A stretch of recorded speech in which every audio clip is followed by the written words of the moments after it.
Preston Haskell. Competitive, ambitious, university, community-minded. Preston believes in the best of everything.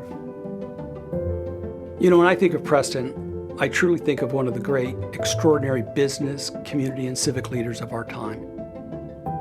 Well, the first thing is his scorching intellect. He's simply one of the smartest people I've ever met, or most people have ever met. He's a true polymath. I think love for Jacksonville, the belief in civic responsibility and public service.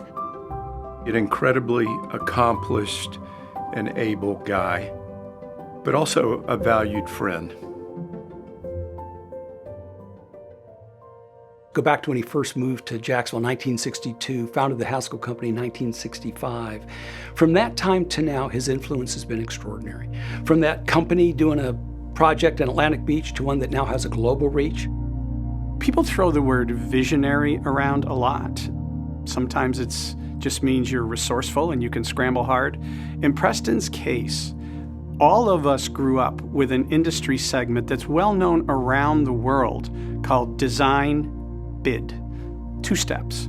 And I came here to town to build buildings, many of them now built by Haskell. And they said, it's not design bid, it's design build. Industry wasn't organized that way. Preston thought that it should be. He formed, along with others, something called the Design Build Institute of America. And he invited me to join the board. I'm a lawyer by training, so I said, well, Preston, the laws of the 50 states, 43 of them don't allow this. He goes, I know, and we're going to change every one of them. I thought it was the most absurd thing I ever heard. And guess what? They all changed. Who changed the supply chain of how this industry sees itself? And they said, one guy, Preston Haskell. He was such an innovator in his industry. He really brought design build into being. That's pretty impressive. We were awarded an NFL franchise in the fall of 1993, and we were going to kick off in August of 1995. It was a short time frame, we had a tight budget, and we turned to the Haskell Company in Preston for the design and construction of that stadium, which he did on time and within budget.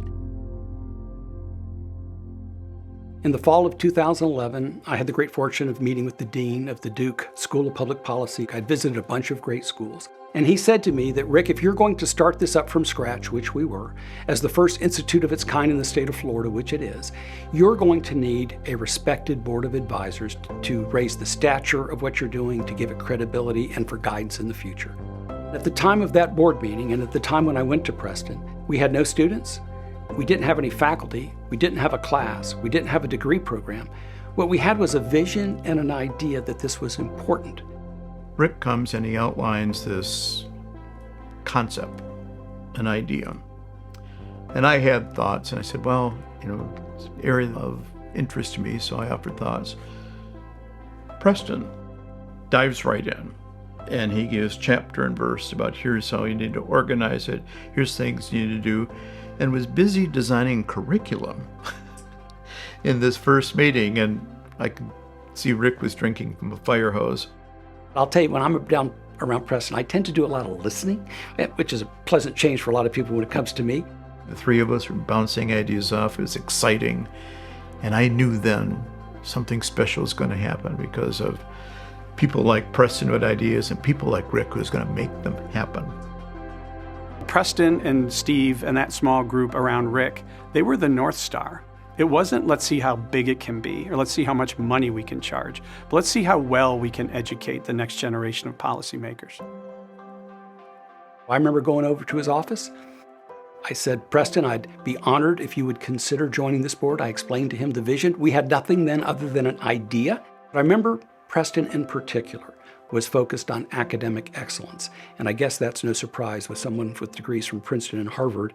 But I remember him saying to me, Rick, he says, you can always lower your standards, but it's hard to raise those standards.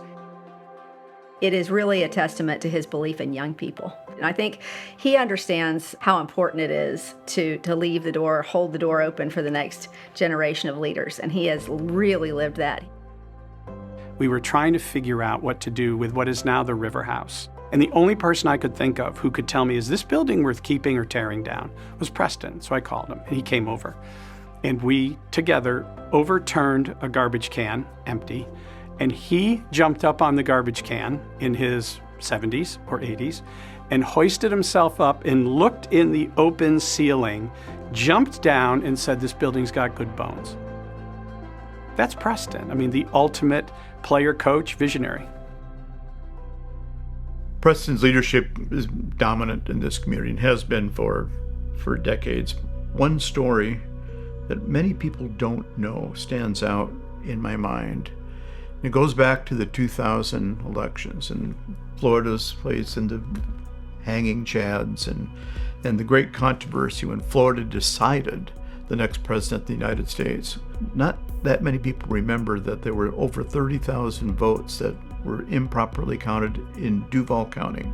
It was concentrated in the northeast part of the city, and it was a tinderbox. This could explode into a huge problem of national attention. And at the time, Mayor John Delaney asked Preston to chair a task force to investigate, to make sure that the city was doing the right thing. And Preston undertook that. There was depositions and testimony. It was a huge undertaking. And I remember being in our office on a Saturday, and our offices were next to each other, and I could hear his loud voice dictating into an old dictation machine what would be the final report. And he was dictating the words, he was dictating the footnotes to the words, remembering what page the testimony occurred on the volumes on his desk. And he did it in one draft with light edits. It's the most extraordinary thing I've seen. And he said, "Why don't you read this and see if you see anything?" It was a masterpiece. And the result of all that was it solved problems. People understood the election was fair, understood what happened, understood what needed to happen in the future to be better. One draft, one man led that. And Jacksonville's, the integrity of its elections was preserved and enhanced. It was the most extraordinary thing I'd seen maybe ever. There's a hunger for role models. There's a hunger for knowing what excellence looks like. Preston Haskell stands for excellence. You know, one of the things people don't realize, because Preston never wants the credit, is there are world-class pieces of art on this campus that he has donated to us. Some of them are large public pieces that are outside. Some of them are paintings that are hanging in buildings. And he takes great pride in being able to make this university better. I know they're there. He knows they're there.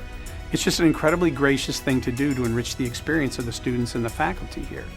The fact that he has invested so much in our arts community, he believes that art really does teach people how to think differently. And therefore, it's always been so important to him to incorporate that into all facets of our life here in Jacksonville. And you can see everything from his vast investments in MoCA. We got that beautiful final Stella work that sits over there at MoCA Jacksonville, and all of his vast collections he has shared with everybody, from being in the Haskell offices to just inviting people in to see his personal art.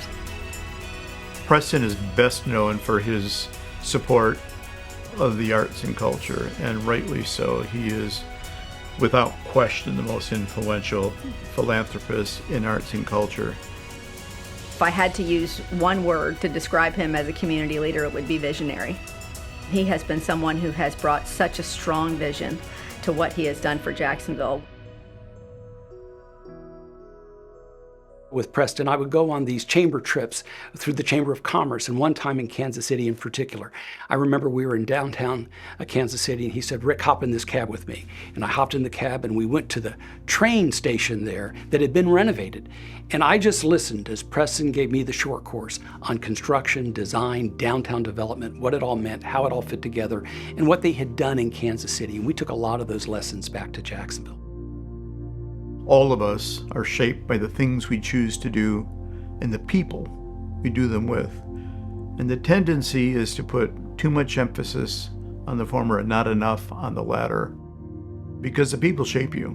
And Preston certainly has shaped me. It's not just what we did together or the business that we pursued. It's learning from a person and being shaped by a person when you see the world through their particular lens. And Preston sees the world differently from almost everybody else. Behind every great man, there's a great woman. the woman always, right? Balances, always brings that softness, I think. But Joan is a force unto herself. She's kind, she's charitably minded. I think she's been a great supportive spouse. They look like they bring out the best in each other. He has a very different look about him when Joan is with him. Joan certainly brings out a side to him that's really touching. If you're in a room with Preston, it's a special experience because if you know one thing, you'll come out smarter and better educated after that meeting. If you look back over the decades, you've had the Alexander Brests and the Fran Kinneys and the Bob Shercliffes and the Preston Haskells, people who have invested in what we do in a major, major way, whether they've dedicated their lives to it or whether they've dedicated their support and their funding to it. And that's Preston. And his understanding of the role of public policy, whether it's via politics or economics, he's been behind this the whole time. If there has ever been a time in our history where we understand the importance of civil discourse, where we understand the importance of leaning into policy, I think it's now. And I think Preston has always understood how important it is for young people to become engaged civically in their community. If you think about people who've never met Preston, years from now when they come to the Public Policy Institute, they're going to hear about a guy of extraordinary intellect, just spectacular personal drive, determination. I'm so grateful and so appreciative for the Haskell name to be associated with the Public Policy Institute, because that's the standard for our students to look to that as a role model. His commitment to excellence, his thought about the future, his unselfish approach to community stewardship. He's touched everything in this community and made it better, whether it's in education, healthcare, any field. And it is entirely fitting that the Jacksonville University Public Policy Institute will bear his name. He's made me better by trying to follow his example. Others will too. It's been an extraordinary story for more than a decade. The only institute of its kind in the state of Florida, the first MPP program in the history of Florida, more than 100 graduates doing extraordinary things, from an entering class of 8 back in 2013 to one of now where we have 85 students. So now here we are in 2025, almost 14 years later, and we look to Preston Haskell. And I have to say that I am beyond grateful and honored to have the institute named after Preston Haskell. He is the embodiment of what this Public Policy Institute is all about. I think his greatest contribution, though, is in education. He's a natural educator. That's how he built the business. That's how he built the community. It is perfectly poetic that his name and the company's name and Jacksonville University are linked forever